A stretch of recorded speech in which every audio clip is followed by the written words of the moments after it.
नमस्कार दोस्तों, आप सभी का स्वागत है आज के एक फिर न्यू कहानी में। आज की कहानी में हम लोग जानने वाले हैं बड़े भाई छोटे भाई को संपत्ति के रूप में धोखा क्यों देता है, उसका संपत्ति क्यों हड़प लेता है और उसकी पत्नी पर बुरी नज़र क्यों डालता है। आज की कहानी में हम लोग यही देखने वाले हैं।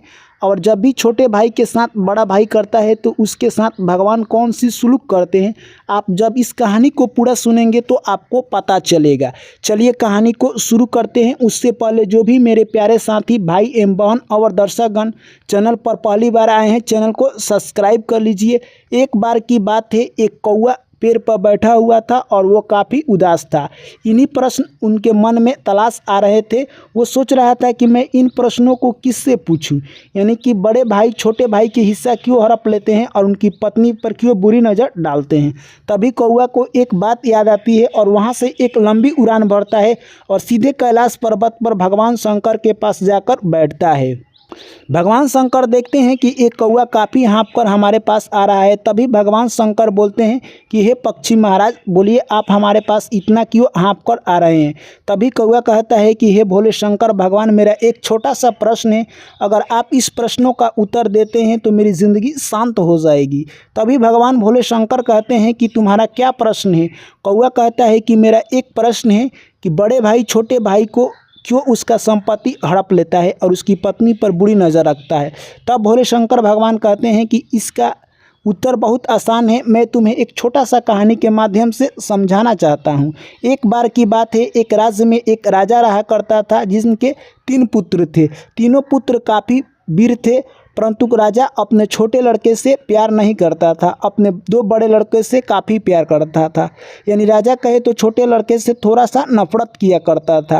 राजा ने एक बहुत सुंदर बगीचा लगाया था, उसमें एक आम का पेड़ था जो कि बहुत अच्छा फलता था। एक दिन की बात है, राजा जाकर जब बगीचे में घूम रहा था तो देखता है कि इस पेड़ पर से डेली आम गायब हो रहे थे। तभी यह आकर सूचना अपने बड़े लड़के से देता है। तभी उसका बड़ा लड़का बोलता है कि इतना देखभाल होने के बाद भी आम कौन गायब कर रहा है। वो रात्रि में जाकर पहरा देने लगता है और कुछ घंटों के बाद सो जाता है।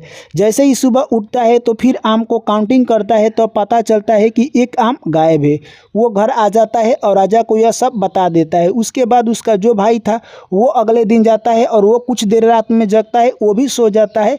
सुबह उठकर वो भी आम की काउंटिंग करता है तो पता चलता है कि एक आम गायब है। तब राजा का सबसे छोटा लड़का बोलता है कि हे पिताजी, आप मुझे आज्ञा दीजिए, मैं जाऊंगा और कौन चोर है जो कि हमारी आम को रात्रि में चुरा रहा है उसे मैं जरूर पकड़ कर लाऊंगा। तभी राजा कहते हैं कि हमारे 2 बड़े पुत्र ऐसे काम नहीं कर पाए, तुम क्या करोगे, तुमसे मुझे कोई उम्मीद नहीं है। तभी बोलता है कि हे पिताजी, आप एक बार आज्ञा दीजिए। जैसे तैसे राजा उसको आज्ञा दे देते हैं और अगले दिन वो रात्रि में चला जाता है उस बगीचा में आम की देखभाल करने के लिए। और वो प्रण प्रतिष्ठा कर गया था, मैं रात्रि में आज नहीं सोऊंगा और उस चोर को जरूर पकड़ूंगा। वो रात भर जगा रहता है। तभी देखता है कि एक सोने का तोता आता है और उस पेड़ पर बैठ जाता है और एक आम तोड़कर वहां से लेकर चला जाता है। परंतु वो सोने का तोता बहुत अच्छा दिख रहा था। तभी जो कि राजा का छोटा लड़का था धनुष पर तीर चलाता है और उस सूगे को मार देता है। जैसे ही मारता है वो सूगा आम लेकर तो निकल जाता है, परंतु उसके पंख के कुछ हिस्से कटकर गिर जाते हैं। वो जाकर उठाकर देखता है तो वो पंख सोने के थे। ये जाकर राजा को दिखाता है। राजा देखकर काफ़ी प्रसन्न हो जाते हैं और कहते हैं कि वो सूगा का पंख अगर सोने के हैं तो वो सूगा हमारे पास आ जाए तो कितना कीमती होगा। तभी राजा ने आदेश दिया कि मेरा बड़ा लड़का जाकर उस सूगा की पता लगाएगा। अगले दिन उसका बड़ा लड़का यानी सूगा की पता लगाने के लिए वो दूसरे राज्य में चल देते हैं। तभी एक पेड़ के नीचे वो बैठकर आराम कर रहा था। तभी उसे एक लोमड़ी मिलती है और लोमड़ी कहती है कि आप तो सूगा की पता लगाने के लिए जा रहे हैं, परंतु यहाँ से जैसे ही आप आगे जाएंगे 2 वसराय है, उसमें एक बहुत सजा हुआ होगा और एक पुराना टाइप का होगा, आप पुराने वाले में जाइएगा। तभी राजा का लड़का कहता है कि तुम मुझे ज्ञान मत दो और जाओ, तुम अपने रास्ते काम करो। राजा का लड़का वहाँ पर जाता है 2 वसराय में से, जिसमें बहुत सारे धूमधाम गाना बाज रहे थे, उसी में वो चला जाता है और नाच मस्ती में मगन हो जाता है। उसके अपने कामों से वो भोर पड़ जाता है, यानी कहे तो वो भूल जाता है और कई महीने बीत गए उसी में वो मगन था। तभी राजा सोचते हैं कि हमें अपने दूसरे लड़के को भेजना चाहिए। दूसरा लड़का भी जाता है, फिर वो लोमड़ी भेटाती है और अपना सारा किस्सा बड़े लड़के की तरह राजा के दूसरे लड़के से भी, परंतु को वो नहीं मानता है। वो भी उसी मगन वाले बसराय में जाता है और उसी में वो भी नाच गान में मगन हो जाता है। ऐसे ही और कुछ महीने बीत गए। उसके बाद राजा के छोटे लड़के कहते हैं कि मैं अब जाऊंगा। तभी राजा कहता है कि हमारे 2 लड़के गए सुगा की पता करने के लिए और अभी तक लौट कर नहीं आए, तुम जाओगे तो क्या पता कर पाओगे। तभी आज्ञा देते हैं। राजा का छोटा लड़का सुगा की तलाश में चल देता है। जैसे ही वो आगे जाता है, लोमड़ी उसे पुनः मिल जाती है और कहती है कि जब आप सुगा की तलाश में निकले हैं तो आगे 2 बरसराय मिलेंगे। अगर एक में है जो कि देखने में पुराना लगेगा और उसमें आप जाते हैं तो उस वहाँ पर आपको ज्ञान मिलेगा, और एक में गाना बज रहा होगा उसमें आप जाएंगे तो आप उसी में फंस जाएंगे जिस तरह आपके दोनों भाई फंसे हुए हैं। वो राजा का छोटा लड़का काफ़ी तेज था, उस लोमड़ी की बात मानता है और उस पुराने बसराय में जाकर रहता है। वहाँ पर पता चलता है कि आगे जाने की क्या रास्ता है। जैसे ही सुबह उठता है वहाँ से वो आगे निकल जाता है। तभी वो फिर लोमड़ी उसे आगे मिलती है और कहती है कि जिस तोता की तलाश में तुम जा रहे हो अगले राज्य में वो तोता रहता है, परंतु उस तोता के पास जैसे ही तुम जाओगे तो एक सोने का पिंजरा मिलेगा। अगर उस पिंजरा को तुम गलती से भी छूते हो तो तुम्हारे लिए खतरा बन जाएगा।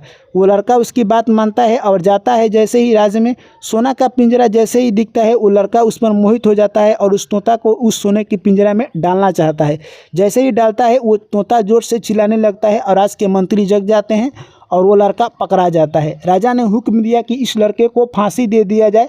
तभी वो लड़का कहता है कि आप मुझे फांसी मत दीजिए क्योंकि मैं भी एक राजा का लड़का हूँ। तभी वो राजा कहते हैं कि तुम अगर मेरा एक काम करोगे तो मैं तुम्हें फांसी से मुक्ति दे सकता हूँ। वो लड़का बोलता है कौन सा काम है आप बताइए। तभी राजा कहते हैं कि मेरे लिए एक तुम सोना का घोड़ा लाओगे तो मैं तुम्हें छोड़ दूंगा। वो लड़का अब सोने की घोड़े की तलाश में आगे निकल जाता है। जैसे ही आगे जाता है फिर लोमड़ी मिलती है और कहती है कि मैंने तुमसे बोला था कि सोने की पिंजरा को मत छूना। तभी वो लड़का बोलता है कि मुझसे गलती हो गई। लोमड़ी कहती है कि अगले राज्य में एक राजा ने सोने का घोड़ा रखा है, उसे तुम पाना चाहते हो तो तुम जैसे ही जाना वहाँ पर किसी और बातों पर ध्यान मत देना, सिर्फ सोने की घोड़ा पर ध्यान देना। परंतु वो लड़का जाता है फिर भी उसी तरह गलती करता है जिस तरह पहले वाले राजा के घर गलती किया था, और वहाँ पर भी वो दूसरे चीज़ों पर ध्यान दे देता है और सोना का घोड़ा वहाँ पर भी नहीं मिलता है। वो भी राजा उसे पकड़ लेते हैं और कहते हैं कि तुम्हें फांसी दिया जाएगा। तभी वो लड़का कहता है कि मैं एक राजा का लड़का हूँ, आप मुझे फांसी मत दीजिए। तभी वो राजा कहता है कि मेरे घर के सामने ये पहाड़ है, अगर तुम इसे काट कर हटा देते हो तो मैं तुम्हें फांसी नहीं दूंगा। दोस्तों वो लड़का जाकर पहाड़ काटने लगता है और राजा उसे 7 दिनों के लिए पहाड़ काटने का आदेश दिए थे। 6 दिन जैसे ही वो पहाड़ काटता है, पहाड़ का एक छोटा सा भी हिस्सा नहीं काट पाता है और उदासी से बैठ गया क्योंकि अब राजा उसे फांसी दे देंगे। तभी तक वहाँ पर लोमड़ी आती है और कहती है कि तुम उदास लग रहे हो बहुत। वो अपना कहानी उस लोमड़ी से सुना देता है। लोमड़ी कहती है जाओ तुम सो जाओ, ये पहाड़ कल सुबह तक कट जाएगा। पहाड़ को लोमड़ी रात भर में काट देती है और जैसे ही सुबह उठता है राजा देखकर हैरान हो जाता है। राजा कहते हैं कि तुमने मेरा काम कर दिया, इसलिए मैं तुम्हें अब आज़ाद छोड़ता हूँ, मांगो तुम्हें क्या चाहिए। तो राजा से बोलता है मुझे सोना का घोड़ा दे दीजिए। सोना का घोड़ा लेकर वो पुनः लौट जाता है। जैसे ही उस राज्य में आता है उस राजा को बोलता है कि आप अपना सोना का घोड़ा लीजिए और मुझ पर जो आपने इल्ज़ाम लगाया था वो माफ़ कर दीजिए। वो राजा कहता है कि मैं सोना का घोड़ा लूँगा क्योंकि तुम अपने वचन के बहुत पक्के हो, इसलिए तुम मेरे बेटी से शादी कर लो। और अपने बेटी से उस राजा के छोटे लड़के से शादी कर देता है और सोने के चिड़िया भी दे देता है। अब राजा का लड़का काफ़ी खुश था, वो लेकर अपने घर चल देता है। जैसे ही वो आगे चलता है तब तक उसे फिर लोमड़ी मिल जाती है और कहती है कि तुम्हारा जीवन तो बहुत अच्छा हो गया, तुम्हारा शादी भी हो गया, सोना का चिड़िया और सोना का घोड़ा भी मिल गया, अब तुम प्रसन्न से अपने घर जाओ। परंतु तुम एक बात याद रखना, शादी होने के बाद तुम किसी कुआं के पास मत बैठना, नहीं तो तुम्हारे लिए हानि होगा। वो लड़का कहता है ठीक है। जैसे ही वो लड़का उस वसराय के पास आता है तो उस लोमड़ी की बात याद आती है कि इसी वसराय में मेरे दोनों भाई है, क्यों ना मैं अपने दोनों भाई को छुड़ा लूँ। उस वसराय में जाता है। तभी वहाँ पर जो राजा था वो बोलता है इन दोनों को छुड़ाने के लिए तुम्हें लाखों रुपए देने होंगे। उस राजकुमार के पास बहुत सारा पैसा था, वो देकर दोनों भाइयों को छुड़ा लेता है। अब तीनों भाई हो गए और वो आगे चल देते हैं। जैसे ही वो आगे चलते हैं एक कुआं आता है बहुत बड़ा, वहाँ जंगल था, वहीं पर बैठकर तीनों भाई बात करने लगते हैं। वो अपना सारा कहानी और किस्सा अपने दोनों बड़े भाई को सुना देता है। दोनों बड़े भाई के मन में लालच आ जाती है कि मेरा छोटा भाई हमसे पहले शादी कर लिया और इसके पास इतना धन दौलत है। बात करते करते ही छोटा राजकुमार सो जाता है। तब तक दोनों उसके बड़े भाई उठाकर कुआं में डाल देते हैं और डालकर वो सोने के सुगा और घोड़ा और उसकी पत्नी को लेकर घर चल देते हैं और पुनः वो घर जाते हैं और अपने पिता से सारा कहानी यानी कहे तो दूसरा उल्टा पलट कर बता देते हैं और उसके पिता काफ़ी खुश हो जाते हैं। परंतु जो उसकी पत्नी थी वो उतना खुश नहीं थी, जो सुगा और कहे तो घोड़ा थे वो भी खुश नहीं थे, वो काफ़ी उदास थे। यह सब देखकर राजा यानी कहे तो वो भी दुखित रहने लगा कि हमारे घर जैसे ही तोता और घोड़े आए ये खाना खाना क्यों छोड़ दिए। तभी उसे कुछ भी पता नहीं चल रहा था। इधर जो कि उसका छोटा राजकुमार था एक झाड़ी धरकर उसी में फंसा हुआ था। तभी वहाँ से कुछ राही जा रहे थे, आवाज़ देने पर उनको निकाल देते हैं और वो राजकुमार जैसे तैसे कहे तो कुछ दिनों के बाद घर आता है। यह सब देखकर उसके बड़े भाई चौंक जाते हैं। तभी भगवान भोले शंकर कहते हैं कि कौआ तुम्हें कुछ कहानी समझ आ रहा है। कौआ बोलता है हे भगवान मुझे समझ आ रहा है, आप कहानी आगे सुनाइए। तभी भगवान भोले शंकर कहते हैं कि जब भी उसके भाई देखते हैं तो वो सोचते हैं कि मेरा छोटा भाई कैसे जिंदा है। तभी वो आता है और अपने पिता से सारा कहानी बता देता है। उसकी पत्नी भी देखकर उसको काफ़ी खुश हो जाती है। तोता था वो देखकर खाना खाने लगता है और घोड़ा भी देखकर खाना खाने लगता है। यह सब देखकर पूरे माहौल खुश हो जाता है। तभी राजा ने निर्णय लिया कि हमारे जो दोनों बड़े पुत्र हैं उनको मैं दंड दूंगा, यानी इनको 6 बरस के लिए कारावास में डाल दिया जाए क्योंकि इन्होंने मेरे छोटे पुत्र को मारने का गलती किया है।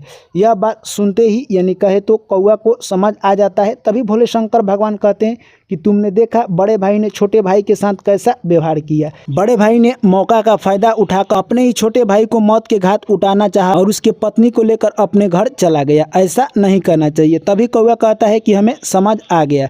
तभी उसके बाद भोले शंकर भगवान कहते हैं कि बड़ा भाई छोटे भाई के साथ बेईमानी इसलिए करता है क्योंकि उसके बारे में वो सब कुछ जानता है और जैसे ही अगर आप किसी को अपने बारे में सब कुछ बता देते हैं तो वो आपके साथ कभी भी गद्दारी कर सकता है।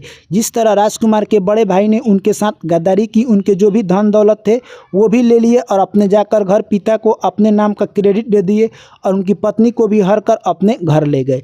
परंतु ऐसा नहीं करना चाहिए। जो भी बड़े भाई हो ऐसा करते हैं उनके साथ भगवान ऐसा पाप देते हैं कि वो जिंदगी भर सोचते रह जाते हैं उन्होंने कौन सा ऐसा पाप किया कि उसका अंजाम आज भोग रहे हैं। इसलिए बड़े भाई को छोटे भाई के साथ कभी भी बेईमानी नहीं करना चाहिए और उनकी पत्नी पर बुरी नज़र नहीं डालना चाहिए जिस तरह से वो राजकुमार ने डाले और उनका अंजाम वो खुद भोग रहे हैं। तभी कौवा कहता है कि इस प्रश्न का उत्तर मुझे समझ आ गया, आपका बहुत बहुत धन्यवाद, और वहाँ से कौवा निकल जाता है। तो दोस्तों मैं आशा करता हूँ ये कहानी आप लोगों को समझ आई होगी। तो वीडियो कर दीजिए लाइक, दोस्तों के साथ कर दीजिए शेयर। चलिए पुनः आप लोगों से मुलाकात होगी एक ऐसी ही न्यू कहानी में। तब तक आप लोग मुझे दीजिए इजाज़त। आप सभी को मेरा प्यार भरा नमस्कार। Thank you, take care, bye bye, जय श्री कृष्ण, राधे राधे।